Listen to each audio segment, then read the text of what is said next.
नमस्कार, Rajesh sir classes में आपका स्वागत है। इस वीडियो में फिजिक्स के एक महत्वपूर्ण टॉपिक लॉरेंज बल पर चर्चा होगी। तो देखिए लॉरेंज बल क्या होता है। जब कोई आवेशित कण किसी चुंबकीय क्षेत्र में गति करता है तो उस कण पर एक बल आरोपित हो जाता है, अर्थात एक बल कार्य करने लगता है, जिसे लॉरेंज बल कहते हैं। जब कोई आवेशित कण किसी चुंबकीय क्षेत्र में गति कर रहा है, चल रहा है, तो उस कण पर एक बल आरोपित हो जाता है, अर्थात एक बल कार्य करने लगता है, जिसे लॉरेंज बल कहते हैं। अब देखिए लॉरेंज बल की दिशा, लॉरेंज बल की जो दिशा होगी, लॉरेंज बल की दिशा चुंबकीय क्षेत्र की दिशा और कण के चलने की दिशा के लंबवत होती है। लॉरेंज बल की दिशा चुंबकीय क्षेत्र की दिशा और कण के चलने की दिशा के लंबवत होती है।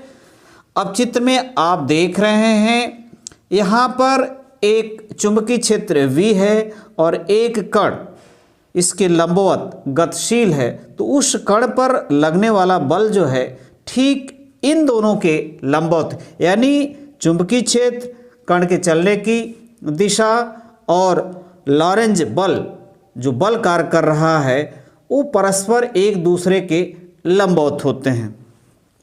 अब देखिए लॉरेंज बल के सूत्र का निगमन। माना एक कण जिस पर Q आवेश है, माना एक कण है जिस पर आवेश कितना है, Q है। चुंबकीय क्षेत्र B में V वेग से B की दिशा के लंबवत गतिमान है। चुंबकीय क्षेत्र B में इसकी दिशा, जो चुंबकीय क्षेत्र की दिशा है उसके लंबवत, देख रहे हैं 90 डिग्री का कोण, गतिमान है, चल रहा है, तो कण पर कार्य करने वाला लॉरेंज बल निम्न होगा। इस कण पर कार्य करने वाला लॉरेंज बल का जो मान होगा वह होगा F बराबर QVV। तो ये है लॉरेंज बल का सूत्र, जो कि आवेश और उस कण, आवेशित कण के वेग और चुंबकीय क्षेत्र के गुणनफल के बराबर होता है। अब देखिए यदि कण जो यहाँ लंबवत है तब के लिए तो ये फार्मूला हो जाएगा।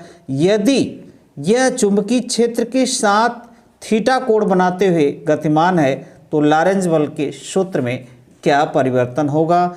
अब यहाँ आप देख रहे हैं ये चुंबकीय क्षेत्र है और इस पर लॉरेंज बल ठीक लंबवत कार्य करा। एक आवेशित कण V वेग से गतिमान है और इस पर इस दशा में क्या होगा लॉरेंज बल का मान।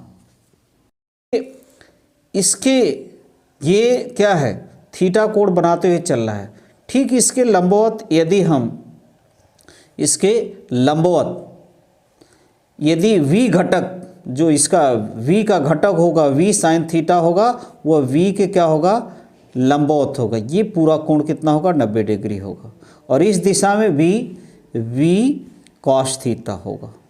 ठीक, इस दिशा में क्या होगा, V कॉस थीटा होगा, जिसका हमसे कोई लेना देना नहीं है। तो देखिए अब क्या हो जाएगा, V की जो वैल्यू हो जाएगी वह, जैसे Q अपनी जगह आवेश, V साइन थीटा जो कि V के लंबवत होगा और इंटू B, तो ये हो जाएगा QV साइन थीटा, या हम इसको इस प्रकार लिख सकते हैं QV साइन थीटा। यदि थीटा बराबर 0, यदि थीटा बराबर 0, थीटा की वैल्यू क्या हो जाएगी, 0 हो जाएगी, तो उस पर कार्य करने वाला लॉरेंज बल का मान क्या हो जाएगा, 0 होगा। क्योंकि उस स्थिति में जिस दिशा में चुंबकीय क्षेत्र है उसी दिशा में कण, आवेशित कण गतिमान है, तो उस पर कार्य करने वाला जो बल होगा वह क्या होगा, 0 होगा। नमस्कार।